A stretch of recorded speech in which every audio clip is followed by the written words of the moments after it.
Hein, mãe? Mãe, a Tereza veio aqui?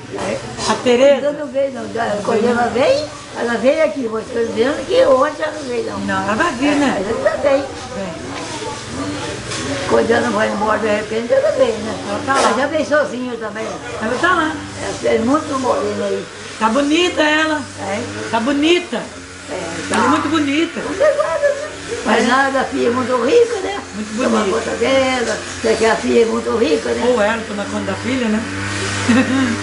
Hoje em dia as avós que tomam conta do filho, a mãe que toma conta do filho.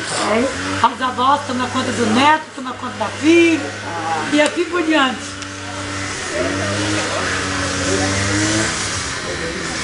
A filha dela era rica, porque é rica, como era dele, era professora, está solteira até hoje, né?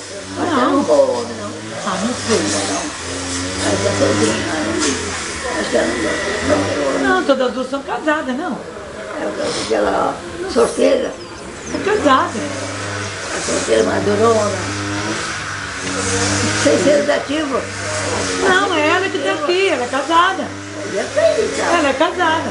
Tá ela e marido. Sim. Ela quase não vem porque ela trabalha, né? Aí ela não sai.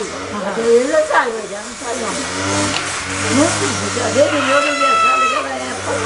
Não veio mais. Não, há pouco tempo ela teve. Ela passou aqui, veio um pouquinho, aí voltou assim para casa. Cada um vai ver para isso. A casa dele, né?